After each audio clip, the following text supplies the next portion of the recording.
Stars Podcast. This is the Let me talk to you.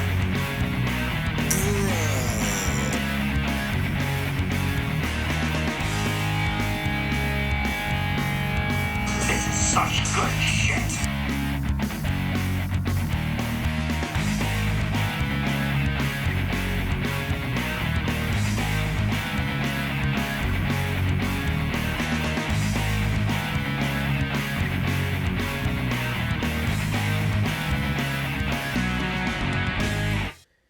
Another short one coming your way on the Monday installment of the FSWR podcast. Thanks for stopping in, everyone. Whether you're a new or returning viewer, please make sure you subscribe, click the bell icon, like the show, and most importantly, leave a comment to share your thoughts on the topics at hand for today. Would greatly appreciate your support here, especially on YouTube, where small channels are doomed to fail. But that's also why I highly recommend you also check the show out on Rumble. We are here each Monday and Friday with new content, new podcasts that is on YouTube and Rumble. Links are in the description. We have our Monday podcast where we report on AEW Rampage and NWA Powerrr and weekend pay-per-view events, which, again, for the second week in a row, there was nothing major to report on this weekend. I will get to the NWA Powerrr Trip pay-per-view a bit later on. For next week, I'm pretty sure that there's an Impact Wrestling pay-per-view that I plan to stream, so that'll be a final segment for the Monday podcast to lengthen the show a little bit. But for today, we have AEW Rampage from February 11th and NWA Powerrr from February 8th to discuss. And as per usual, we will kick it off with Rampage from Friday night. Oh boy. Rampage.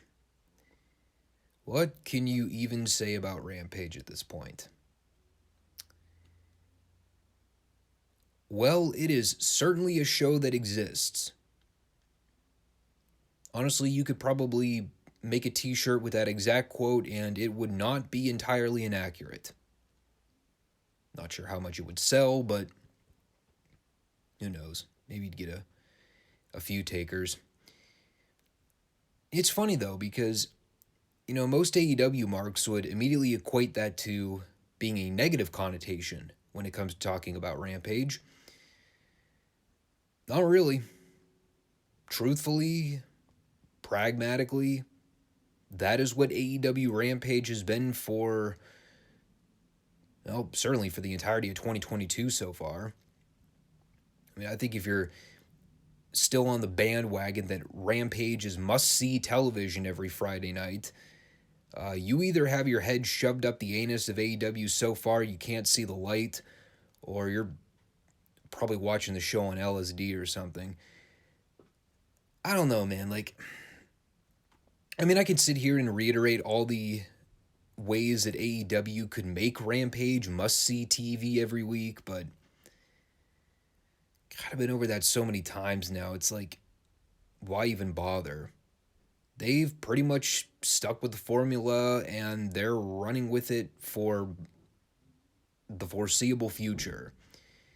The formula sucks, but I also know that I am in the fringe minority when it comes to what I think constitutes good professional wrestling anymore.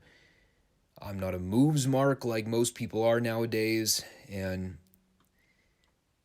maybe if more than 50% of the people wrestling on these shows were actually good at their jobs, I could get behind the matches more, but God almighty, especially when you look at this week's card, how the fuck would anyone say that this is must-see television?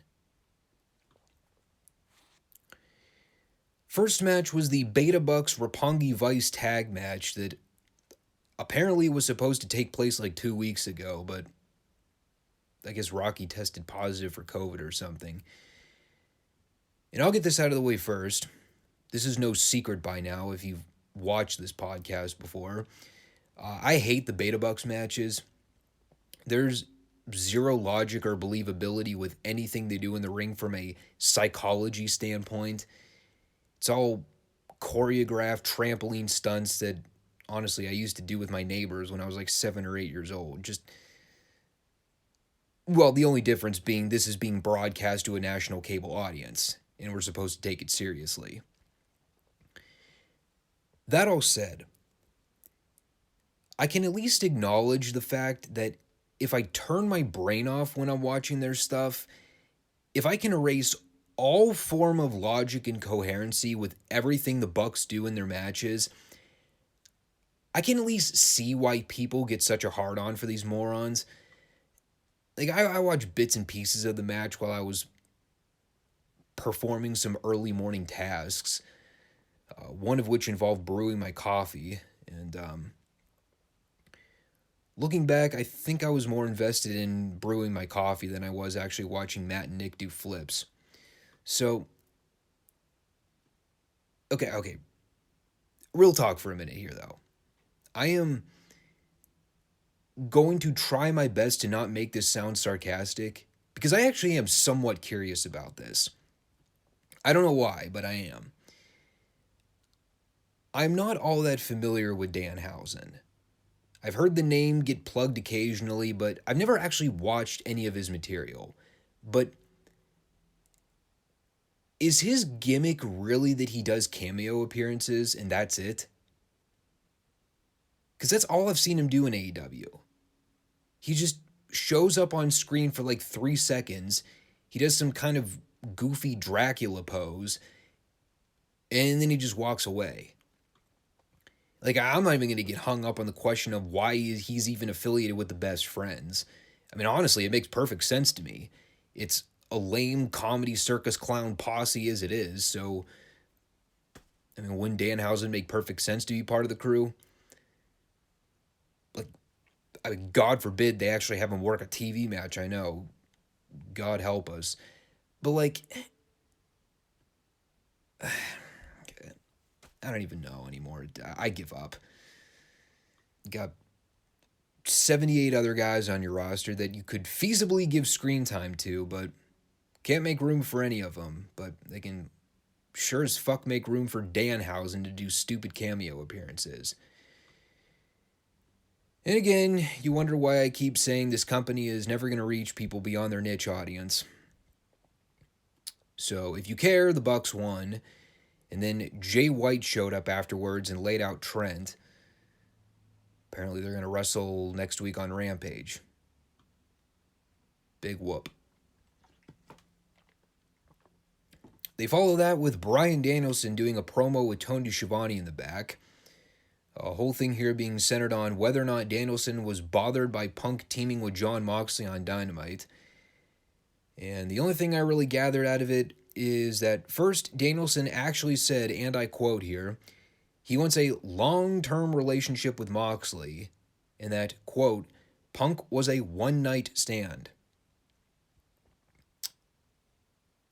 Well, I guess those divorce filings were inevitable at some point, right? Anyway, Matt Sydal and Lee Moriarty showed up. Danielson wants a match with Lee on Dynamite. Whatever. At least I'll get to see Bryan Danielson work a match on Wednesday. So I can look forward to that. We had a Britt Baker Robin Renegade match, which, I mean, if these people were smart and knew what they were doing, they'd have just had Britt go in there and squash her in like 2 minutes. But no, not with these idiots. Gotta let Robin Renegade get in offense. As if we ever fucking seen Robin Renegade on television before. All of a sudden, she's getting near falls and offensive flurries on the fucking women's champion. At least a positive came out of it. It does seem that they are going in the direction of doing Rosa and Baker at the pay-per-view for the women's belt.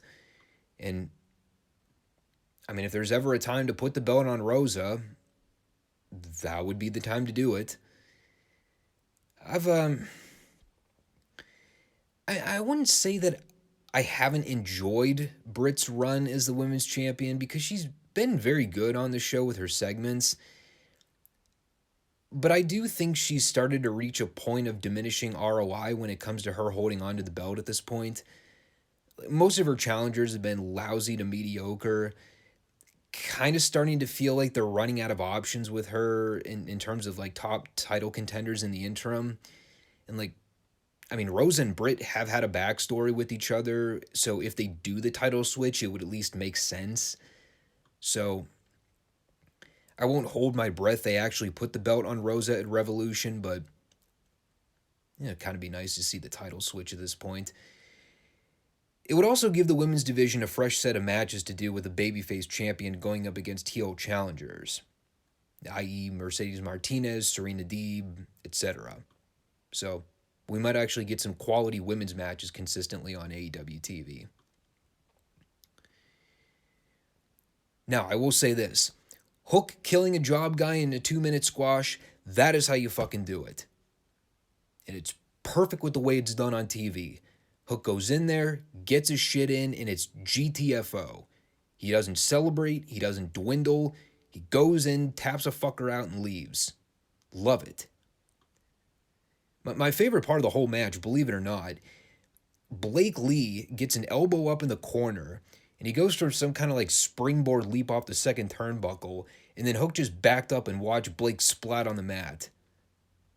I used to watch Samoa Joe do that in TNA, and I always thought it was funny. Again, I don't know how much of Hook's booking Taz has his fingerprints on, but I mean, it really wouldn't surprise me if he's overseeing a lot of his booking, because so far it's almost been done too perfectly.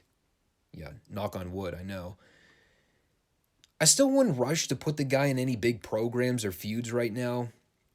Like, I know they have a pay-per-view coming up. There might be an urgency to want to rush him into a match with that show.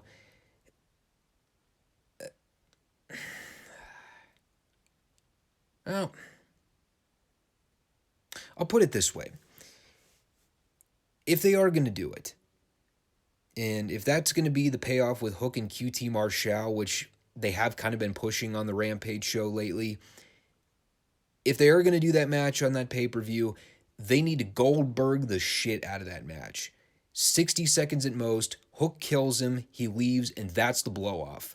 No long-term booking, no follow-up with QT demanding a rematch and that whole garbage. No. Hook goes in, 1 minute, taps QT out, that's it. You follow it up with having Hook kill more dudes on TV for the time being, and just save the bigger programs for later in the year. The tendency with a guy like Hook, because he's actually coming along really well and he shows a lot of potential in the early stages, a booker's mentality is to think, oh man, we got to capitalize on that guy's momentum. Let's get him into a program with someone now before he gets cold. Hold the fort, guys. You can take your time with a guy like Hook. I'd say minimum, he should have at least 25 to 30 wins under his notch count before you even consider feuding him with someone big. And, if that means you start getting him in more successive TV squashes every week to get to that 25, 30 mark by late summer, do it. But in the interim, keep doing what you're doing now with him. Let the guy get over his move arsenal, have him keep racking up wins in dominant fashion, and really make the guy feel like a badass before you start throwing up, upper card guys or main event guys later in the year against him. I mean, I have my ideas of what I could see them doing with him in terms of like a major pay-per-view moment. I don't know if they're going to do another War Games match at some point in 2022, but if they do, bro, you want to make an impact? You book Team Taz in one of those War Games matches, and you have Hook kill and dismantle everyone on the opposing team. That'll be the moment you start elevating Hook into higher level singles programs. Because if you can establish that Hook is able to essentially take out an entire team of guys on his own, like you can start throwing him against guys like Miro, guys like Pac, guys like Ethan Page or Scorpio Sky, guys like that. And, again, it's all fantasy booking, gobbledygook, but I don't know. It is nice to envision where guys could end up, but probably won't because the people booking this crap have no clue what they're doing. And the main event for the show, It's Colton and Austin Gunn taking on the Jurassic Express for the tag titles. Another great moment during Mark Henry's split-screen interview. Jungle Boy doing his promo on the People, referring to Billy and Austin as ass boys by the end of the night. And Luchasaurus perfectly chimes in by growling, ass. Love Luchasaurus. I know he gets a bad rap from some of the older school watchers out there. Jim Cornette. But, I don't know. I think he's great. And I'll say this. By far, this was the best match on the show. Not even close. But even by that standard, like, it was still a fun, solid main event title match. I enjoyed this so much more than that garbage indie private party match from last week. At least this match, I have a clear idea of who the faces were and who the heels were. And, you know, unfortunately for Austin and Colton, they kind of got that ass boys chant over, so now they're basically going to be healed for life. But, I mean, Austin and Colton were good, effective heels. Jungle Boy did a lot of fine selling. Luchasaurus got the usual fiery hot tag, and the heels fed well for him. There was minimal outside interference from Billy and Christian, which I appreciated. I was even okay with the falls finish deal where the heels hit Jungle Boy with one of the belts behind the ref's back, but it was only a near fall.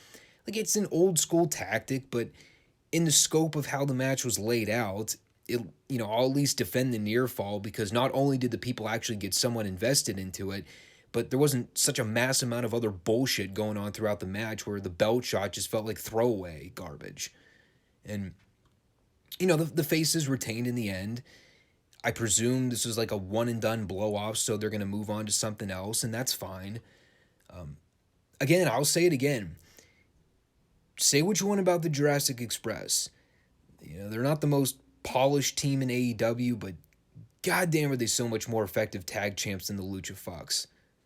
In fact, I'll even go as far as to say they've been the most effective tag team champions in this company probably since FTR. Think about that entire stream of 2021 where the belts were either left off of TV entirely or went through like weeks and weeks where the champions were just completely MIA from the show. Jungle Boy and Luchasaurus are out there defending the belts most weeks. They're beating a lot of the undercard teams, and they're building up to something bigger at the pay-per-view. Presumably. It'll probably be the beta fucks, which I'm not too eager to see, but as long as the champs retain, I can at least put up with it. And yes, there were some things about this particular match that didn't look great, but I'm not going to harp on it because I'm more concerned about the longevity of how Jungle Boy and Luchasaurus turn out as the tag team champions. And right now, I dig this formula. Have them go in there, beat all the job teams, the undercard teams that no one cares about, keep elevating them up to more established teams, and see how things turn out from there. I would really like to see these guys work a program with FTR or even Red Dragon at some point. If they even get to that point, who knows? I think the rumor for a while now has been that the eventual plan is to have them drop the straps to the House of Black, which, nah. But, even if that's something that happens down the line, I would at least consider doing the FTR program first. And just saying. All in all, fine main event, but really that's all there was to write home about here. Bucks matches are the Bucks matches. You know what you're getting with those clowns by now. The two squashes were there. I'm still cautiously optimistic about Hook's future, but that's a whole wait and see process. And like I said, good main event. Again, the show was not terribly eventful or interesting, and I really wish these people would come up with a better layout than let's do more matches, but it is what it is. Dynamite looks like it'll be another example of too much shit, not enough time. And next week's Rampage has, I think, a qualifying match for the ladder match of the pay-per-view, and Jay White's apparently wrestling next week. Haven't watched a Jay White match in a long time, so that'll be interesting to see what he does. Trent's at least competent in the ring, so if they don't go too overboard with all the Orange Cassidy Danhausen stupidity, it could be good. But Do not hold your breath with AEW. All right, so we're not going to review NWA Power Trip yet. Once again, I tried to watch the show on delay on Fight TV on Sunday afternoon, and same thing that happened last time I tried to review an NWA pay-per-view after the live feed. I could not find any link to a replay of the show.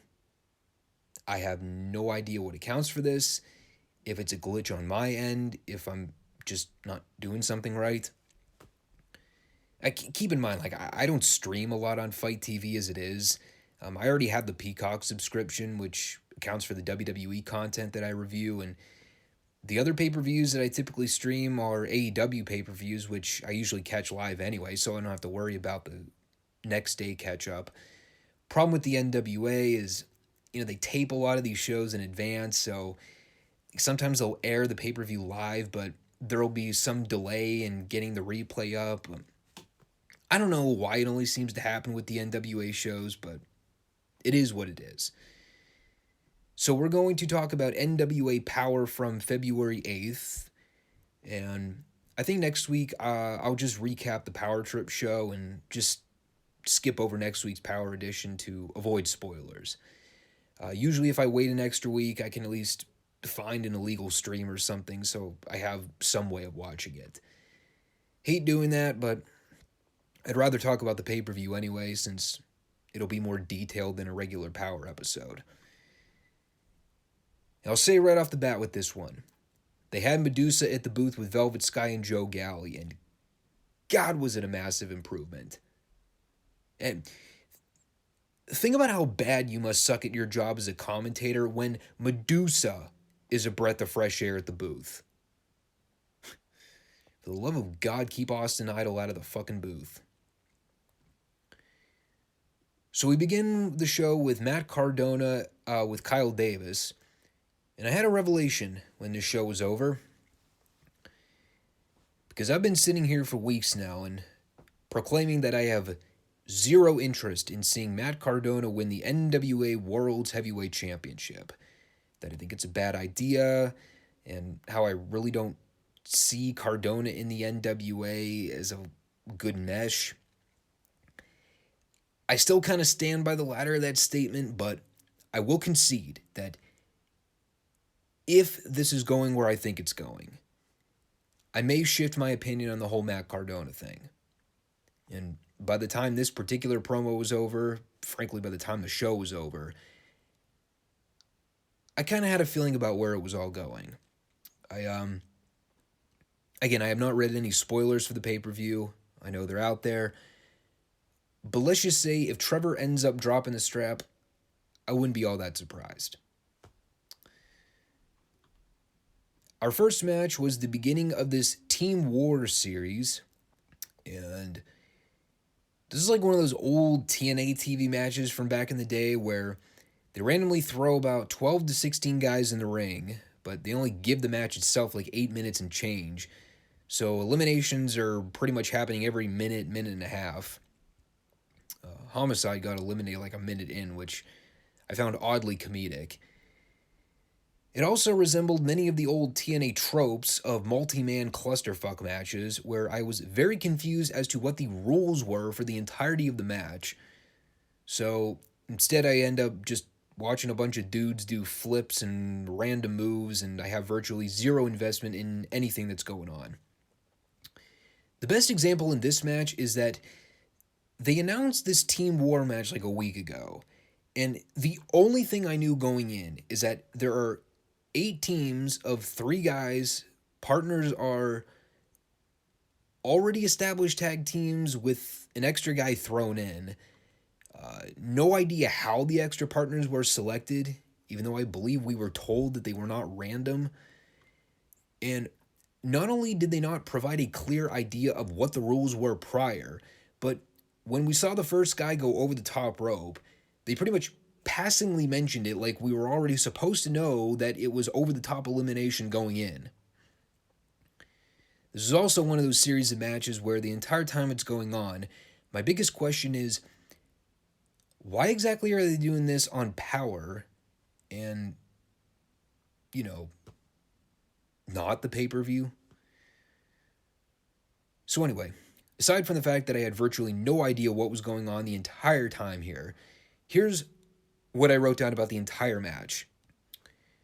12 guys did moves for a while. Action was fine. Eliminations happened way too quickly for me to get invested in anything. And the finish saw Tom Latimer hit Matt Taven with the pile driver after Adonis did a run-in to screw him over. And I also know the winning team gets like 30 grand or something. It also makes me wonder, so some of these guys are allegedly wrestling at the pay-per-view. Why am I seeing them do clean pinfalls on the go-home show before their pay-per-view matches? Why is Chris Adonis doing a clean job if he's defending his belt at the pay-per-view? Questions that cannot possibly receive coherent answers. Thankfully, this was followed with the Pope returning for a damn fine promo. And again, why they didn't just save the Pope return for the pay-per-view, I couldn't tell you. But I'm not gonna get hung up on that because fuck, this is great. And I'll tell you right out of the gate, before I even say a word about this promo, after having watched it through the first time, you cannot convince me otherwise that Pope did not grow up watching and studying Dusty Rhodes promos. That was one of the damnedest Dusty renditions of an NWA promo I've ever heard. He begins by saying, half choked up, that he's ever thankful for the fan support following the incident at Hard Times 2 involving Matt Cardona and Mike Knox's heinous attack. He says that uncertainty was not just placed on Pope, but it was also placed on the NWA and the 10 pounds of gold. And on that subject of uncertainty, real uncertainty is waking up and not knowing of your surroundings. Real uncertainty is being strapped to a backboard, being put in an ambulance, waking up in a hospital bed, and not knowing when you're going to leave. Real uncertainty is when you got family, loved ones, and close friends calling you to wonder when you're coming back to work, and you can't give an answer to them. But here's what is for certain. The two guys that caused that damage and uncertainty for Pope's career, the two guys that put him in a no-fun situation, those guys are going to pay in full price. What is for certain is that Pope's going to defend the honor of the National Wrestling Alliance, and he's going to pull Matt Cardona from the mud show and slap some tradition back into him. And as for Mike Knox, he represents a shift in the NWA, and Pope doesn't give no shifts, if you get his drift. Daybreak is coming, and payday is on the way, daddy. And I immediately dubbed this the greatest promo of 2022. I dubbed this the greatest promo of Pope's career, the greatest promo NWA's ever done. And I probably would go as far as to say that this is the best promo I've heard in any major wrestling organization in the last decade. That accounts for WWE, AEW, Impact, ROH, New Japan, you name the promotion. This was fan-fucking-tastic. I'm telling you now, I'm not asking you, I'm telling you right now, if you have not seen this promo, you need to watch it. And not only do you need to watch it, but you need to share this with every wrestling company right now, because everybody that is working for a major wrestling organization at this point in time needs to study this promo and soak in as much information as they can, especially the AEW guys. WWE, I'm not even giving my hopes up for at this point. They're so in the tank for the scripted bullshit. Something like this would never see the light of day in WWE. Not with a writing crew. But in AEW, where guys have a little more creative freedom and liberty to say what they want, this needs to be shared with AEW agents and executives, and it needs to be listened to forwards, backwards, and sideways from beginning to end to beginning. And I'm not joking about that. There's a reason I've been a Pope fan for well over 10 years now, and promos are by far at the peak of that list, bar none. By the time this is over, it just made me more infuriated that TNA never put the world title on that fucking guy. But again, if this is all going where I think it is, and their end game is to get the NWA World's Heavyweight title on the Pope sometime in the coming year, and, they don't want to go the route of babyface versus babyface with Trevor and Pope for the belt, I might be able to get behind a Pope versus Matt Cardona title match. If Pope ends up winning the belt, which I hope to God would be the game plan. If not, then this company can go piss up a bull rope. We had Mae Valentine do a backstage interview with the three guys that I'm still trying to convince myself are not the next incarnation of the Naturals. The guy that's not Rush Friedman. I still have no idea who he is. Nor did I have a clue what the point of this promo was, other than to, I think, let us know that Jeremiah Plunkett is teaming with them in the main event.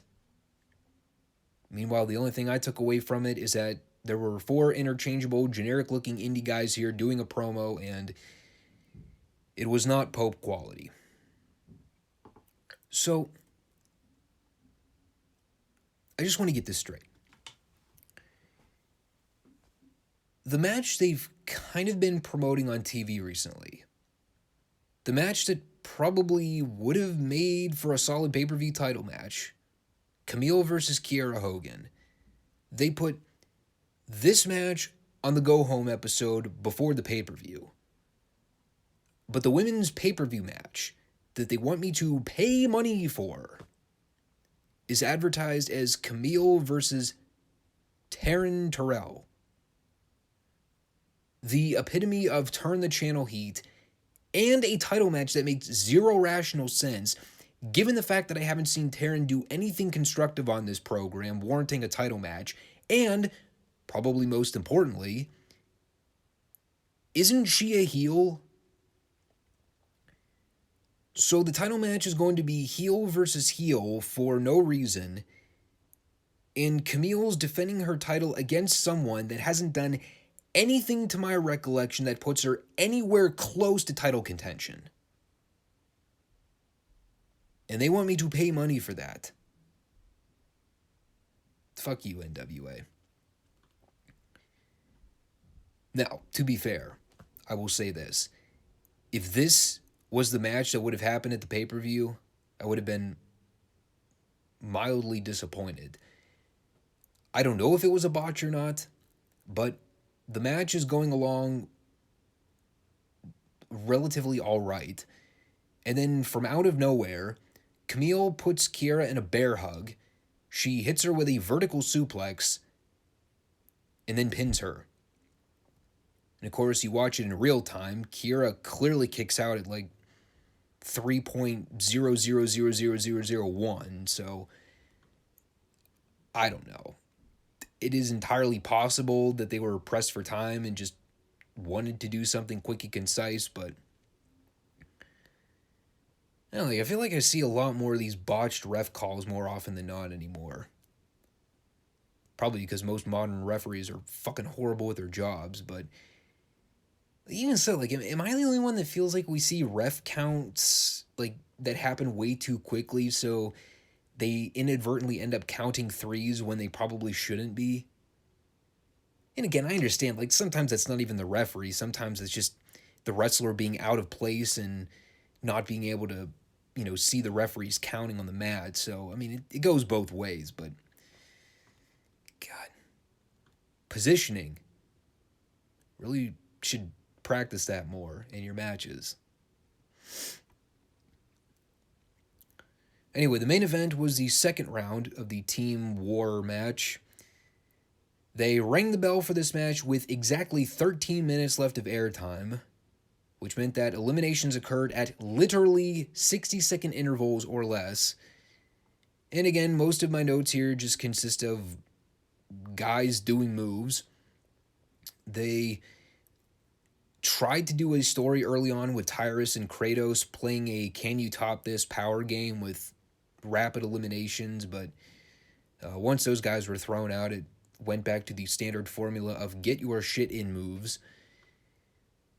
It also hit me within the first 5 minutes of this match that in addition to the first match, I should say, If I had not written down the teams beforehand, I would have no idea who the fuck was wrestling on whose team. Like, if you would have thrown a pop quiz in front of me and asked, who was Jeremiah Plunkett teaming with in this match? I wouldn't have had a fucking clue. Speaking of Plunkett, funny I should mention him, he actually played an integral role in this match.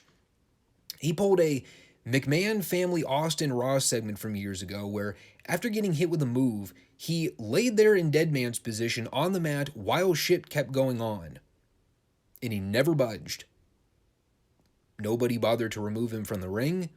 No refs came down to help. No EMTs. His partners never came back to help. Nope. Plunkett just lay there like a slug. It was his only defense. Quote that movie. I appreciated the point in this match where Velvet Sky went to try and say something, but her voice cracked, so she audibly cleared her voice into the headset before retaining her thought. 10 plus years later, and Velvet Sky still makes me laugh. It was a lot better when I used to critique how bad her wrestling matches were, but she even provides some entertaining commentary moments worth mentioning. I also laughed at the point in this match where Jordan Clearwater had Odinson in the ropes with an illegal choke, and the referee called for a rope break. Because in a clusterfucky 12-man free-for-all where guys are hitting each other with moves left and right, by God, still got to enforce rope breaks. Ever so important that we know that in the rules of Team War. But the finish was Odinson pinning Clearwater. Jesus Christ. And he had actually survived the entire match by himself, so the other two teammates didn't even need to get involved. So the finals are going to be The End and Rodney Mack versus Strictly Business and El Rudo for the 30 grand. Okay. Guess it makes sense. Possibly. Pretty sure both teams are heels, but even going in, I still wasn't exactly sold on who the faces were and who the heels were anyway, so who cares? I will say, by and large, that was a very interesting concept for a match that I don't think could have been more poorly executed in terms of explanation and layout if they tried.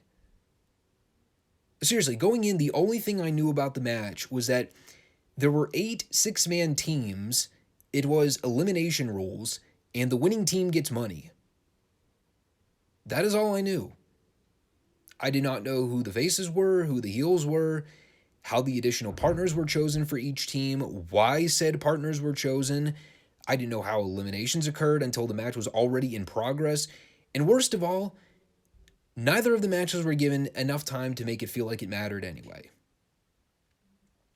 And I remember I used to complain about this all the time with gauntlet matches in TNA. Like, I hated watching those clustery matches where guys would get eliminated in like 30-second increments with basic moves and holds. It's not viable. Everything just feels too rushed. Nothing ever has a chance to sink in by the end. It's just a bunch of bodies doing random shit, and by the end, you just forget about most of what happened anyway. It's kind of what these matches were. Aside from the spots that I jotted down in my notes, I couldn't recall a damn thing that anyone did in any of those matches after the fact. And again, moreover, how exactly was this designed to sell me on hype for the pay-per-view? How did they advance any feuds or storylines for that show? Well, the answer is they really didn't. I still honestly don't know whether or not Trevor versus Cardona is even happening at that pay-per-view special or not. I don't even ever recall them making an announcement for it. If they did, I completely missed it. So, yeah, as a final sell, the show did a horrible job in that department. It wasn't a bad show overall. The gauntlet match, I should say gauntlet matches, they had some fun action. The Pope promo was worth watching the show alone. The women's match was going along fine until the finish came right the fuck out of nowhere. Overall, I would say if you are into wrestling shows where guys do moves, this would be the show for you. And again, just to put a bow on this one, I will end up tying the NWA Powerrr Trip recap in for this coming weekend. I'm going to do my best to avoid spoilers. I'm not actively seeking them, so I should be alright in avoiding anything showing up in my news feed. But that'll do it for this installment of the FSWR podcast. Thanks for tuning in.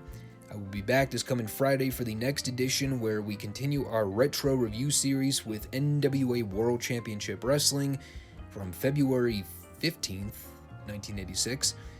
And we also will be reviewing WWF In Your House from February 18th, 1996. And we also have the Dynamite Report that we will be running down for that show. So that'll be a packed one once again. And then after this coming Friday, we should be back on track with the normal retro review series. So we'll get back to talking about both NWA World Championship Wrestling and World Class Championship Wrestling. So until then, take care. Peace out.